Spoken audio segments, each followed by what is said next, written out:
할렐루야. 여러분들 승리하셨습니다. 이 아침에 하나님의 은혜가 여러분 마음 가운데, 여러분 삶 가운데 임하시기를 주님의 이름으로 축복드리겠습니다.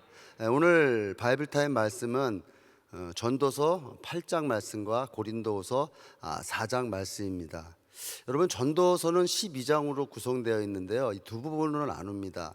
1장서부터 6장까지는 하나님이 떠난 삶에 대한 허무함을 얘기하고 있어요. 그리고 7장서부터 12장까지는 그 허무함을 극복할 수 있는 방법은 오직 하나님을 향한 경외함과 하나님을 의지함밖에 없다라고 말하는 것입니다. 여러분, 이 전도서의 그 주제는 뭐예요? 허무함이잖아요. 허무함.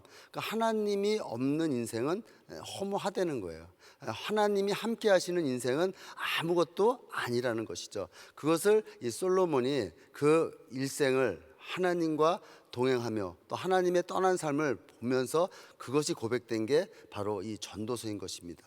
그래서 오늘 전도서 8장 1절은 그럼 이런 허무한, 하나님을 떠난 허무한 삶을 우리가 어떻게 극복할 수 있는가에 대한 이야기입니다. 그래서 1절 말씀은 이 8장 전체 서론에 좀 해당하는 부분이에요. 1절 한번 볼까요? 누가 지혜자와 같으며 누가 사물의 이치를 아는 자이냐? 사람의 지혜는 그의 얼굴에 광채가 나게 하나니 그의 얼굴에 사나운 것이 변하느니라. 여러분, 이 말씀은 뭐냐면요, 지혜 있는 자는 내면적으로는 사물의 이치를 깨닫고 이 외적으로는 얼굴에 광채가 난다는 거예요. 여러분, 우리는 미래를 알지 못하기 때문에 두려워하고 걱정합니다. 근데 미래가 어떻게 이루어질 것을 알면은 우리는 얼굴에 화색이 도는 거예요. 그러니까 뭐예요? 지혜자는 사물의 이치를 깨달는다는 거예요. 깨닫고 나니까 어떻게 돼? 얼굴에 광채가 나는 것이죠. 여러분, 이 미래를 깨달을 수 있는 방법은 하나님밖에 없어요. 하나님의 말씀밖에 없어요. 이 모세가 이 하나님을 만나고 십계명을 받들고 왔을 때 그의 얼굴에서 광채가 난다고 말합니다. 아무리 환경이 어려운 가운데서도 하나님을 만나면 얼굴에 빛이 나는 거예요. 제가 예전에 예수 믿기 전에 비즈니스를 했었어요. 그러니까 비즈니스에서 이게 잘 안 되니까, 환경이 안 되니까 제 얼굴이 흑빛으로 변하더라는 거예요. 그건 제가 얘기하는 게 아니라 저희 아내가 그러는 거예요. 흑빛으로 변하는데 어느 날 제가 예수를 믿게 됐어요. 여기 앉아 계신 우리 담임 목사님을 통해서 복음을 받아들이고 예수를 믿게 되고 났을 때의 제 얼굴 표정은, 환경은 하나도 바뀌지 않았는데 제 얼굴은 화색이 도는 거예요. 그러니까 제 친구들이 저한테 미쳤다고 그랬어요. 여러분, 예수를 만나면 우리 얼굴에 화색이 돌고 예수를 만나면 우리가 닥쳐져 있는 이 환경의 그 뜻이 깨달아지는 것입니다. 여러분, 오늘 말씀을 통하여 주님을 만나는 축복된 시간 되시기를 예수 이름으로 축복드리겠습니다. 그리고 2절 이하서부터는 그러면 이 솔로몬이 그러면 이 사물의 이치를 깨달는 자는 어떠한 방법으로, 어떠한 사례로 살아나간지 이 세 가지의 사례를 들여주고 나가고 있습니다. 그러니까 지혜로운 사람이 사물의 이치에 맞게 처신하는 방법, 그러니까 어떠한 사례, 이 세 가지 사례를 얘기를 하는데요. 첫 번째 사례가 뭐냐면 왕의 명령이 내릴 때는 어떻게 처신해야 하는가는 것입니다. 1절서부터 2절서부터 9절까지 말씀인데요, 왕이 옳지 못한 그릇된 명령을 내릴 경우일 때도 있습니다. 왕이라고 해서 올바른 또 좋은 이런 결정을 내려서 지시하는 것은 아니라는 거예요. 근데 그럴 때 우리 신하로서 어떻게 처신하는 것이 지혜로운 길인지를, 지혜로운 방법인지를 알려줍니다. 그래서 이 솔로몬이 기록할 당시에, 이 당시의 왕의 권한은 절대적인 권한이었어요. 사람의 생사 여탈권을 가지고 있었던 그런 어마어마한 권력을 가지고 있을 때인데, 이 지혜로운 자는 이 왕이 말하는 것이 잘못된 것인지 또 올바르지 않은 것인지 깨닫게 됩니다. 그랬을 때 어떻게 처신해야 되는지, 어떻게 해야 되는지 그것을 얘기하고 있는 거예요. 그래서 이 지혜자는 뭐라 그래요? 때와 방법에 맞춰서 살아가려는 거예요. 그러니까 왕이 아무리 잘못 명령을 내렸더라도 급히 나가는, 그러니까 경솔하게 행동하지 말고 또 악한 일을 해서는 안 된다는 거예요. 왜요? 우리가 왕을 바라보는 하나님이 세워주신 그 권위자에게 우리가 순종하려는 것이죠. 그래서 순수한 용기가 늘 지혜는 아니고 또 신중한 기다림과 인내가 항상 비겁한 것이 아니라는 거예요. 때와 시, 어떤 때에 어떻게 행동할지를 알아나가는 게 그게 바로 지혜라는 것이죠. 왜요? 여러분, 자기의 생명을 자기가 원하는 만큼 연장할 수도 없고 또 죽는 것도 마음대로 죽을 수도 없고 또 8절에서 뭐라 그래요? 내 전쟁에 나가는 것에 대한 안전도 내게 책임질 수가 없다는 거예요. 우리가 알 수 있는 거, 우리가 판단할 수 있는 거, 그건 오직 죽는 것밖에 알 수가 없는 거예요. 그런 상황 가운데서 하나님이 세워주신 이 권위에 우리는 순종하려는 것이죠. 그래서 9절 말씀에 보면은 내가 이 모든 것을 보고 해 아래 행하는 모든 일을 마음에 두고 살핀즉 사람이 사람을 주정하여 해롭게 하는 때가 있도다. 그러니까 이 세상은 사람이 사람을 주관하는데 우리는 하나님을 믿기 때문에 하나님이 나를 주관하시고 나를 이끄시지만 이 세상은 사람이 사람을 이끈다는 거예요. 사람이 사람을 이끄니까 어떻게 돼요?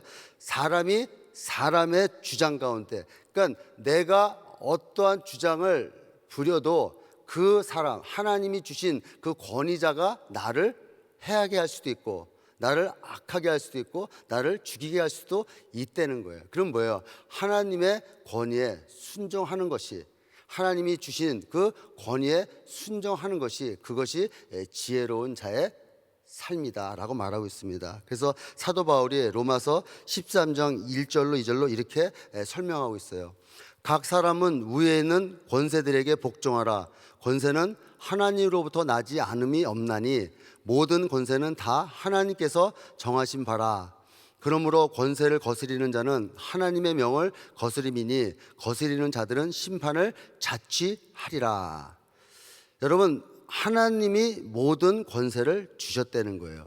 여러분, 이스라엘의 왕은 하나님이 기름 부음으로 인해서 하나님의 대리 통치자로 하나님이 세워주신 겁니다. 그러면은 이스라엘 왕이 설령 하나님의 말씀에 어긋난 행동을 했다 해도 하나님이 벌을 주시고 하나님이 치리하신다는 거예요. 여러분, 사울과 우리가 다윗의 얘기를 여러분 잘 아시지 않습니까? 다윗이 사울이 어떠한 행동을 해도 하나님을 바라보고 그 권위에 순종하는 것을 볼 수 있어요. 여러분, 지금은 어떻습니까?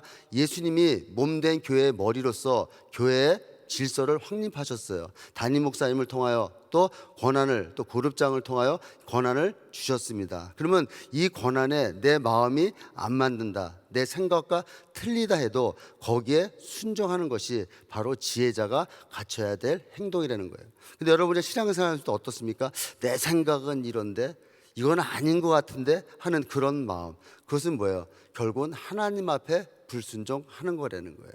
하나님이 이 솔로몬을 통하여서 지혜자가 갖춰야 될, 지혜자가 행동해야 될 그 방법을 얘기해 준 이유가 바로 거기에 있다는 거예요.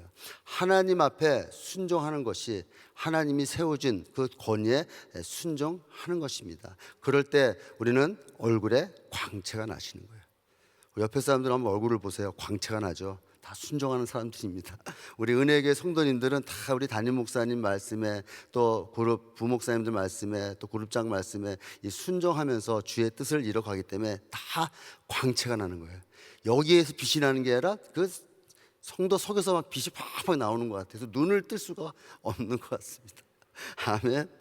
두 번째 지혜로운 사람이 사물이 이체 맞는 그 하는 사례가, 두 번째는 뭐예요? 모순된 현실을 바라보면서 어떻게 처신해야 하는가입니다. 여러분, 우리가 살아갈 때 이 땅에서는 의로운 사람이 잘 돼야 되고 악한 사람이 망해야 되는 게 우리가 갖고 있는 상식이에요. 그것이 이루어지는 거예요. 그래서 여러분, 우리가 영화를 볼 때도 나쁜 사람을 징벌하는 그런 영웅이 나타났을 때 우리가 환호를 하고 보는 거 아닙니까? 그래서 뭐예요? 악을 이기는 의가 나타났을 때 우리는 기뻐해요. 근데 여러분, 현실이 그렇습니까? 그렇지가 않다라는 거예요. 13절에 보면요, 악인은 잘 되지 못하며 장수하지 못하고 그날의 그림자와 같으리니 이는 하나님을 경외하지 아니함이라. 이렇게 살아나가야지, 이렇게 돼야지 우리의 마음이 흐뭇하고 우리는 기쁨으로 살아갈 수 있어요. 근데 현실은 그렇지가 않다는 거죠. 14절 말씀 한번 보겠습니다. 세상에서 행해지는 헛된 일이 있나니 곧 악인들의 행위에 따라 벌을 받는 의인들도 있고 의인들의 행위에 따라 상을 받는 악인들도 있다는 것이라. 내가 이르노니 이것도 헛되도다. 오히려 의인이 고난을 받고 악인이 형통하는 것을 우리가 볼 수 있다는 거예요. 이런 모순 속에서 자칫 우리는 낭망합니다. 자칫 우리는 신앙생활을 포기할 때가 있어요. 어떻게 저런 사람이 저렇게 쓰임 받을까? 어떻게 저런 사람이 저렇게 형통할까? 근데 하나님 뭐라 그래요? 하나님의 섭리 가운데 일어났기 때문에 이런 것을 보고 낭망하지 말라는 거예요. 그래서 예수님이 뭐라 그럽니까? 사람이 만일 온 천하를 얻고도 제 목숨을 잃으면 무엇이 유익이리요? 이 악한 사람이 형통해도 그가 목숨을 잃으면 무엇이 유익이냐는 것이죠. 의미가 없다는 거예요. 잠깐 누리다 가는 나그네와 삶 같은 이 세상에서 형통한들 얼마나 형통하겠냐는 것이죠. 여기에 의미를 두지 말라는 거예요. 하나님의 섭리를 맡기라는 거예요. 그러면서 15절에 이렇게 얘기하죠. 15절 말씀에 이에 내가 희락을 찬양하노니, 그러니까 어렵고 이 모순된 환경 가운데서 이 희락을 찬양하려는 거예요. 그러니까 이 희락은 뭐예요? 먹고 마시고 즐거워하는 탐욕스러운 것을 뜻하는 말이 아니라 하나님이 주시는 은사에 감사하려는 것이죠. 여러분, 이 희락은 성령의 9가지 열매 중에 하나예요. 우리가 현실에 모순되어 있는 이 현실을 바라보면서 낭망하고 넘어지는 것이 아니라 이 현실을 하나님 앞에 맡기고 하나님의 섭리에 맡기고 나에게 주신 그 은사에 내가 기쁨으로 맞이할 때 우리는 지혜로운 자로서의 처신을 할 수 있다라고 말합니다. 여러분, 어떠한 상황 가운데서, 어떠한 환경 가운데서, 어떠한 모순적인 현실 가운데서 우리가 바라보고 거기에 넘어가는 것이 아니라 하나님이 주신 은사에 감사하며 그것으로 희락을 느끼고 기쁨으로 맞이할 때 그것이 바로 지혜자가 모순된 현실 속에서 갖춰야 될 자세라고 말하고 있는 것이죠. 또 세 번째 자세는 뭡니까? 우리의 생각으로 이해되지 않을 때 어떻게 처신해야 하는 것이에요. 여러분, 우리가 살아가면서 이해될 수 없는 그런 환경이 닥쳐집니다. 그래서 16절에 이 솔로몬은 이런 생각을 해요. 내 마음을 다해서 지혜를 알고자 해서 여러 군데를 찾아서 여러 사람들의 지혜를 구해봐도 또 세상에서 행해지는 일을 보았을 때 이것을 해결해 보려고 밤을 새도록 찾아보는 철학자들인지 사상자들인지 이 현상을 어떻게 이해해야 될지, 또 하나님이 어떻게 행할지를 찾아봐도 알 수가 없고 깨달을 수가 없다는 거예요. 그래서 그 결과 사람이 능히 깨달을 수 없도다라고 얘기하면서 17절에 아무도 해서 궁구할지라도 능히 깨달지 못하나니 비록 지혜자가 안오라 할지라도 능히 깨달지 못하노니. 이 세상에서 일어나는 모든 일은 아무리 세상의 지혜자라 할지라도 깨달을 수가 없다는 거예요. 이 하나님의 섭리는 우리가 알 수가 없다는 것이죠. 그래서 우리에게 닥쳐져 있는 그 상황에 내가 순종하고 내가 나아갈 때 그 상황 가운데 하나님이 함께함으로 말미암아 나아간다는 거예요. 그래서 뭐예요? 우리가 계획할지라도 그 길을 인도하시는 이는 여호와 하나님이라. 내가 현상을 바라보고 내가 어떻게 이끌어갈 것인가 아니라 나에게 맡겨주신 자리에서 내가 최선의 노력을 다할 때 하나님의 인도하심을 받고 나가는 것이, 그게 바로 지혜자라는 것이죠. 여러분들 다 지혜자가 되셔서 여러분들을 통하여 위대한 하나님의 역사가 일어날 줄로 믿습니다. 아멘. 고린도후서 4장은 3장에 이어 하나님의 영광이 율법이나 사람에게 있지 아니하고 오직 예수 그리스도에게 있음을 설명하고 있습니다. 그래서 1절서부터 6절까지는 예수만을 증거하는 바울이 직분자로서의 기본 자세에 대해서 세 가지를 얘기하고 있어요. 여러분, 사도 바울이 직분자는 이렇게 행해야 된다. 이런 자세를 가져야 된다라고 말합니다. 여러분 이번에 우리 교회에서 100여 명의 직분자들이 세워지시잖아요. 여러분들도 다 직분자이시잖아요. 직분은 하나님이 주신 겁니다. 그럼 이 직분자로서 어떤 기본 자세에 될지 1절에서는 뭐라고 얘기했냐면은 직분자는 어떠한 상황 가운데서 낭망하지 말라는 거예요. 어떠한 환경 가운데서 긍정적으로 나가야지 낭망하지 말라는 거예요. 두 번째로는 2절에서 이 직분자는 복음을 증거하면서 은밀한 술수를 부리지 말고 언제나 하나님과 사람 앞에서 올바른 행실을 갖추려는 거예요. 왜요? 복음을 증거하기 위해서.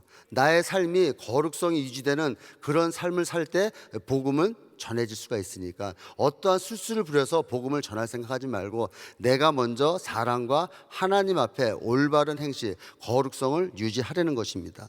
세 번째로는 이 직분자가 가져야 될 그 유익은 자신의 유익을 도모하지 말고 또 자신을 내세워서 자신의 영광을 드러내지 말고 오직 예수 그리스도만 전하고 또 성도들의 유익을 추구하는 내 기쁨이 아니라 내 옆에 있는 성도를 바라보는 그런 마음. 예수님이 당신의 기쁨을 구하러 오시지 않고 우리 인류를 구원하시기 위해서 자기의 만족이 아닌 이 인류를 만족하기 위해서 십자가에 못 박혀 죽으신 겁니다. 그 직분자들은 자기의 만족이 아니라 오직 예수 그리스도를 전하고 성도의 유익을 위해서 일할 때 하나님이 세워주신 그 성직의 충만함을 받을 수가 있는 거예요. 그러면서 사도 바울은 뭘 얘기합니까? 자기가 이러한 기본적인 자세로 복음을 전하고 또 성도들을 대할 때 그들이 적대하는 것은 자기가 잘못해서 그런 것이 아니라 사단에 매여서 그것을 받아들이지 못하는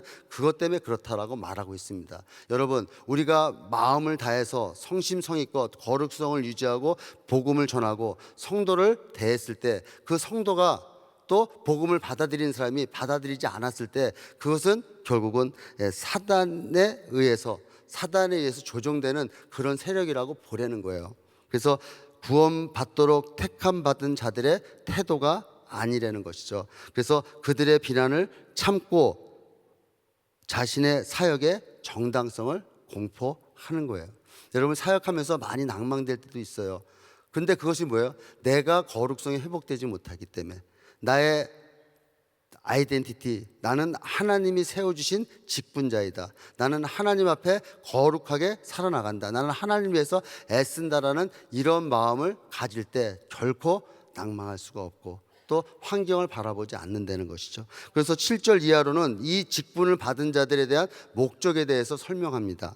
7절 말씀에 보면은 우리가 이 보배를 질그릇에 가졌으니 이는 심히 큰 능력은 하나님께 있고 우리에게 있지 아니함을 알게 하려 합니다. 여기서 보배를 뜻하는 말은 이 간직되어 있는 이 보석을 말합니다. 이 보석은 과연 뭘까요? 6절에서 언급된 영광을 아는 빛, 그것이 보배라는 거예요. 근데 이 영광을 아는 빛, 그것이 바로 예수 그리스도라고 말하고 있습니다. 보배 대신 예수 그리스도로 인해서 우겨쌈을 당해도 또 답답한 일이 생겨도 박해를 받아 버림바 되어도 괜찮다는 거예요. 내 안에 나와 같이 이 질그릇 같은 깨지기 쉬운 내 안에 이 보배가 예수 그리스도가 담겨져 있으니까 어떠한 환경, 우겨쌈을 당해도 또 버림을 당해도 또 고통을 당해도 답답한 일을 당해도 나는 괜찮다는 거예요. 왜? 내 안에 예수가 있기 때문에. 그래서 10절에 우리가 항상 예수의 죽음을 몸에 짊어지면 예수의 생명이 또한 우리 몸에 나타내게 하려 함이라. 여러분, 예수의 죽음이 나의 몸에 나타났을 때 예수의 생명이 나타나는 게 뭐예요? 예수님의 고난에 동참할 때 내 안에 예수의 생명, 부활의 생명이 나타난다는 것이죠. 그래서 어떠한 헌신과 어떠한 상황 가운데서도 이겨나갈 수가 있다는 것입니다. 그래서 우리에게 주신 직분의 목적은 우리의 연약함과 불신에도 불구하고 여전히 우리 안에서 살아 역사하시는 예수 그리스도, 그분만을 자랑하며 전하는 것이 바로 직분자의 목적인 것입니다. 여러분, 그런 목적을 위해서 여러분 창립 40주년을 맞이해서 이 성전을 꽉 채우셔야 돼요. 전도하셔야 됩니다. 예수를 전하는 삶을 사셔야 됩니다. 제가 오늘 여러분들과 같이 나눌 한 절 말씀은 고린도후서 4장 16절 말씀입니다. 우리 다 같이 한번 읽어볼까요? 시작. 그러므로 우리가 낙심하지 아니하노니 우리의 겉사람은 낡아지나 우리의 속사람은 날로 새로워지도다. 저는 이 말씀을 통하여 속사람은 날로 새로워지도다라는 제목으로 은혜를 나누고자 합니다. 여러분, 우리는 새 것을 좋아해요. 우리는 항상 새 것을 추구합니다. 이 세상에 있는 것은 그렇지만 모두 낡아져요.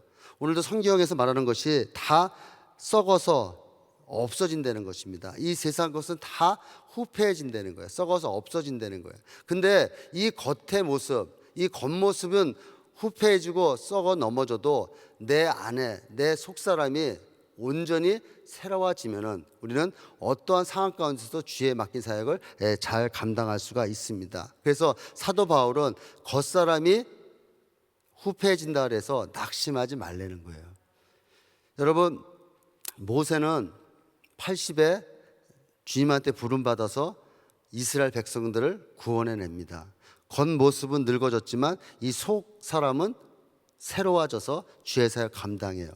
아브라함은 75세에 하나님의 부름을 받고 알지 못하는 곳으로 믿음으로 따라갑니다. 갈렙은 85세에 하나님이 주셨다, 저것은 내 것이다, 그러면서 내 산지를 내게 주소서 하면서 나아갑니다. 그것은 뭐예요? 겉사람은 후패해 보이지만 이 속사람이 새롭기 때문에, 이 속사람은 뭐예요? 영혼이잖아요. 이 영혼이 새로워지기 때문에 항상 힘을 받고 나아가는 거예요. 여러분, 우리 교회가 이제 40주년이면은 이제 중장년이 됐습니다. 한참 일할 때예요. 다시 우리가 힘을 내고 새로워져서 주님의 마지막 복음을 증거하는 세계 선교를 마무리하는데 우리가 쓰임 받아야 되는 거예요. 그래서 우리는 속사람이 새로워져야 되는 데입니다. 그래서 이 속사람이 새로워지려면 어떻게 해야 됩니까? 첫 번째로 예수 그리스도의 고난에 참여하여야 되는 거예요. 10절 말씀에 보면은 우리가 항상 예수의 죽음을 몸에 짊어지면 예수의 생명이 또한 우리 몸에 나타나게 하려 함이라.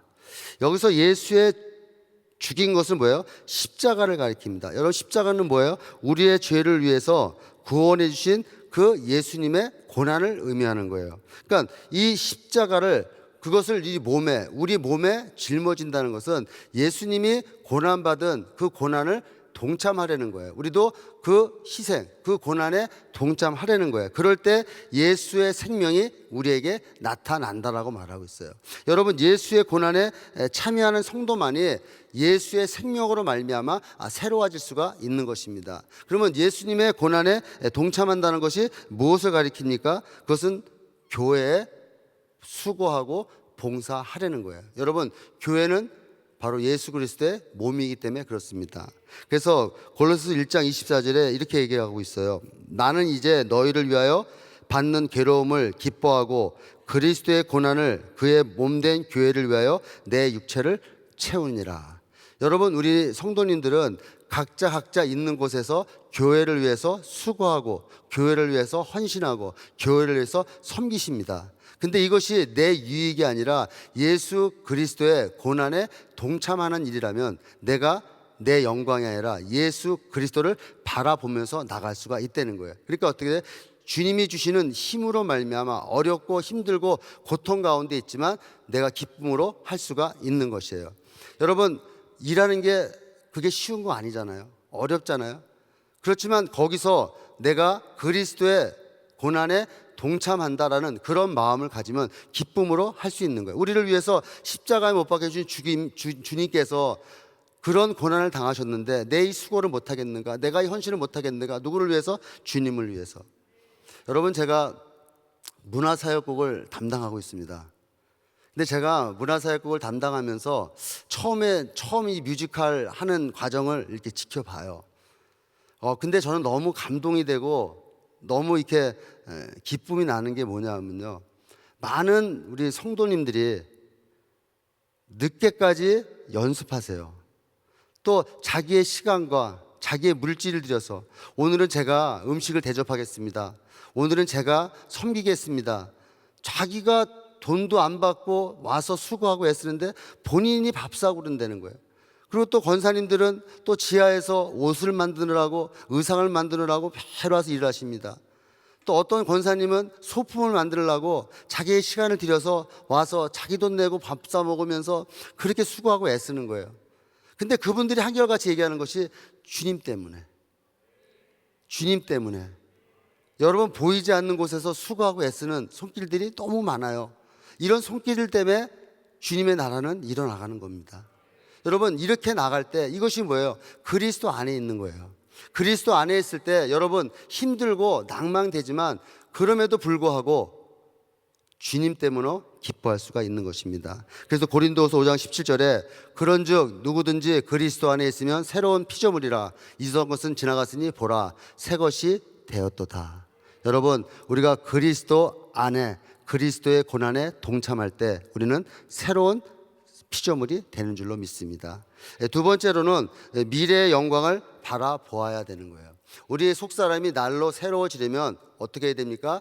미래의 영광을 바라보려는 거예요. 17절의 말씀에 보면은 우리가 잠시 받는 환난에 경한 것이 지극히 크고 영원한 영광에 중한 것을 우리에게 이루게 함이니라. 그러니까 환난이 경한 거라 그랬는데 이 사도 바울이 겪는 그 환난, 그러니까 채찍에 맞고 감옥에 갇히고 돌에 맞는 이 환난이 가볍다라는 뜻이 아니에요.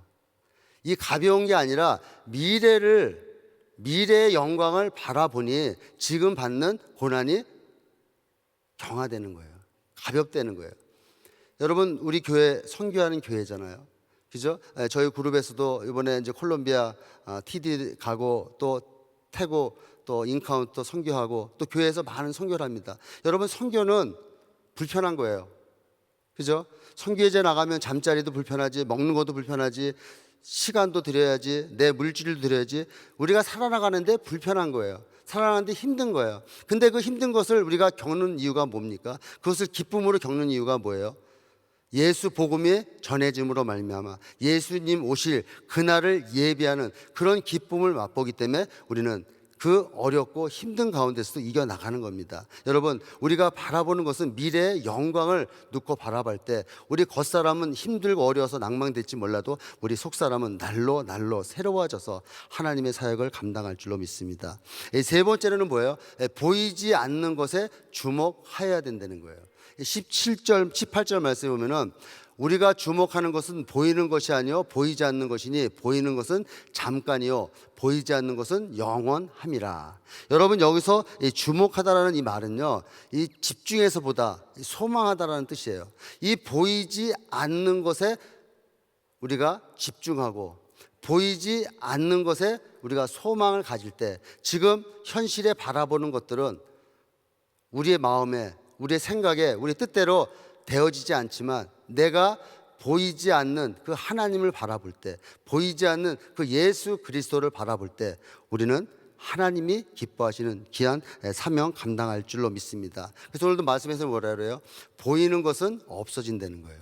여러분, 잠깐 우리 명예, 돈, 물질, 부귀, 영화 사라집니다. 없어집니다. 그러나 예수, 천국, 심판, 이거 영원한 것은 영원토록 있는 거예요. 여러분, 우리가 바라볼 것은 바로 뭐예요?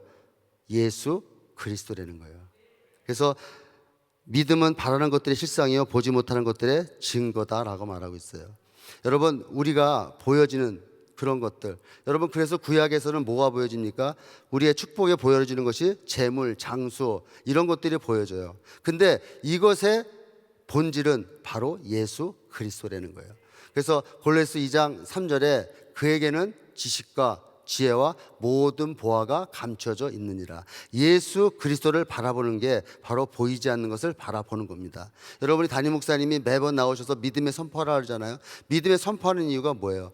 보이지 않는 것을 우리가 바라보면서 나아가는 거예요. 여러분, 우리 교회가 이제 창립 40주년을 기점으로 이제 세계 선교를 마무리해야 되는 거예요. 그러니까 보이지 않는 이 주님 오실 날을 우리가 예비하면서 그 주님은 반드시 오시니 그분을 예비하며 나아갈 때 우리 속사람이 먼저 새로워져야지 그 일을 감당한다는 거예요. 그 일을 감당하기 위해서 여러분, 오늘 그리스도의 고난에 동참하시고 또 미래의 영광을 위해서 또 여러분들 보이지 않는 것에 소망을 두고 나가는 여러분으로 말미암아 우리 교회가 창립 40주년을 맞이해서 더욱더 도약되고 하나님이 기뻐하시는 귀한 축복된 교회가 되기를 예수의 이름으로 축복드리겠습니다. 기도하겠습니다. 좋으신 아버지 감사합니다. 오늘도 주님께서 귀한 말씀 주시니 진심으로 감사합니다. 지혜자는 환경에 굴하지 않고 좋은 날에는 기뻐하고 공고한 날에는 기도하는 그것이 지혜자라고 말합니다. 우리가 알 수 없는 이 세상의 것에 묶여있지 않고 오직 주님만 바라보며 나가는 그런 자들이 지혜자라고 말합니다. 지혜자는 또 하나님 안에서 날로 새로워진다라고 말하고 있습니다. 우리의 속사람이 날로 새로워지기 위해서 예수님의 고난에 동참하고 미래의 영광을 바라보며 보이지 않는 것을 소망하며 나감으로 말미암아 주님 오실 그 길을 예비하는 우리 성도님들 한 분 한 분 되게 하여 주시옵시고 이 말씀 붙들고 오늘도 형통한 하루가 될 수 있도록 은혜 베풀어 주옵소서. 감사하며 예수님의 이름으로 기도드렸습니다. 우리 말씀 생각하시면서 새롭게 하소서 같이 찬양드립니다.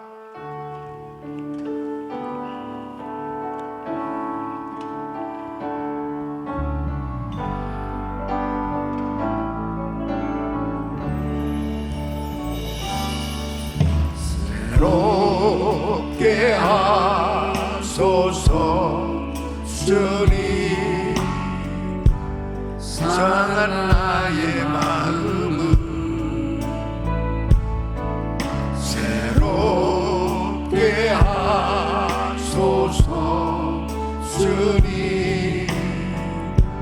주님 마음 주소서 내 안에 있는 모든 것들을 간절히 주님만 원합니다. 주님만 바라는 간절한 나의 마음 주님으로 채우소서. 우리의 속사람이 날마다 새로워져야 되는 줄로 믿습니다.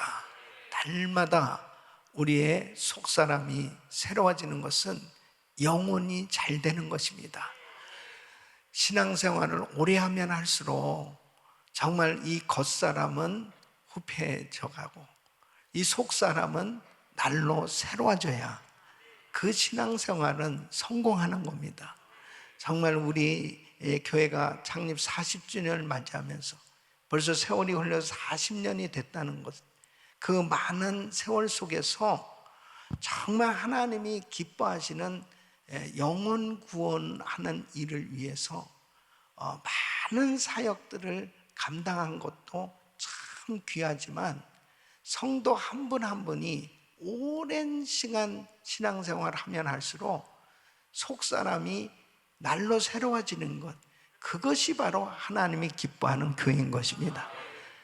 신앙생활을 오래 했는데 교회 역사는 길고 깊은데 만일 속사람이 새로워지지 못하고 영혼이 잘 되지 못한다면 그것은 바른 신앙생활, 또 하나님이 기뻐하는 교회가 되지 못하는 것입니다.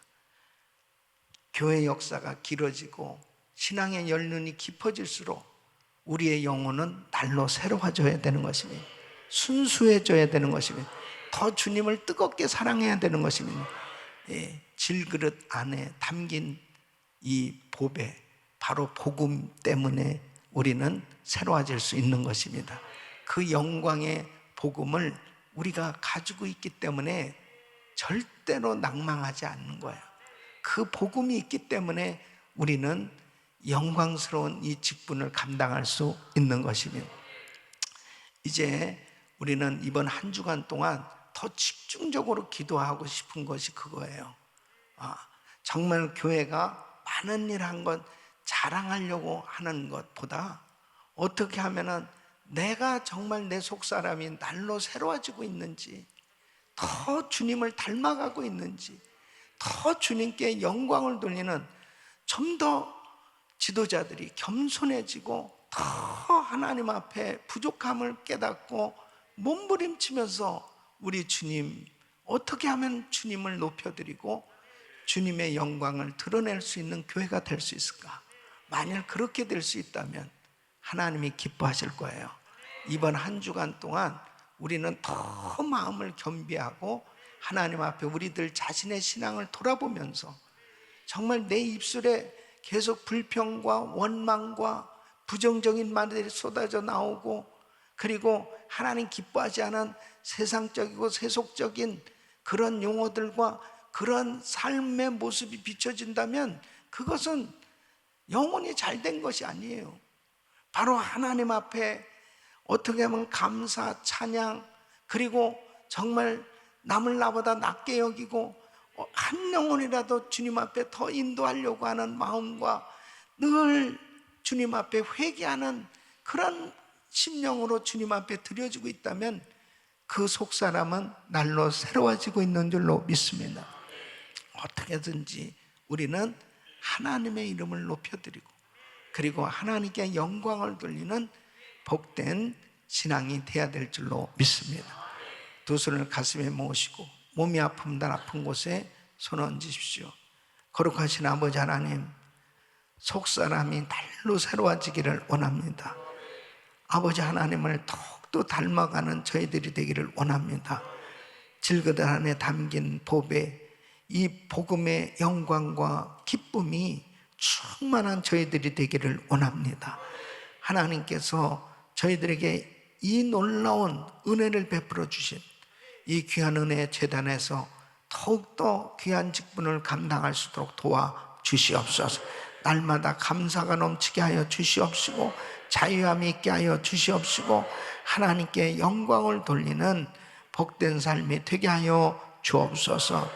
일을 많이 했기 때문이 아니고 내 삶이 어떻게 해서든지 주님의 이름이 증거되어지는 것으로 인해서 기뻐하고 감사하는 삶이 되게 하여 주시옵시고 하나님께 영광, 오직 주님께 드려지는 귀한 신앙이 되게 하여 주시옵소서. 세계 성령 마무리의 비전을 이루어드리는 복된 삶 되게 하여 주시옵소서. 내가 나사렛 예수 그리스도의 명하노니 이 코로나 바이러스 소멸 될지어다. 모든 암세포는 없어질지어다. 모든 종양은 사라질지어다. 우울증, 공황장애, 불면증 사라질지어다. 예수의 이름으로 깨끗한 말을 지어다.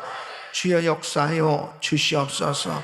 오늘도 기도하다가 정말 하나님을 만나는 시간 되게 하여 주옵시고 거룩한 주의 보혈의 능력으로 깨끗함을 받는 시간 되게 하여 주시옵시고 주님이 기뻐하시는 하나님의 뜻이 발견되어지고 순종되어지는 하나님의 은혜가 있게 하여 주시옵소서. 이제는 우리 주 예수 그리스도의 은혜와 우리 하나님 아버지의 그 무한하신 사랑과 성령님의 감동, 감화교통, 충만하신 은총이 우리의 속사람이 날로 새로워지기를 소원하며 하나님을 닮아가기 원하는 모든 성도들 머리 위 이제로부터 영원토록 함께 있을지어다. 아멘.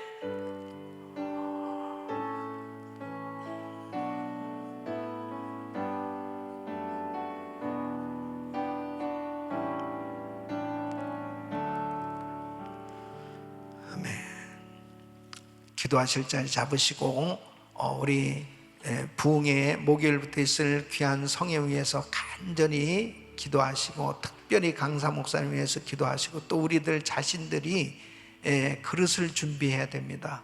정말 하나님의 음성을 듣고 은혜를 경험할 수 있는, 그리고 우리 교회가 더 새로워질 수 있는 그런 계기가 될 수 있도록 우리 주여 세 번 부르짖고 간절히 기도합니다. 주여 주여 주여. 걸어가시고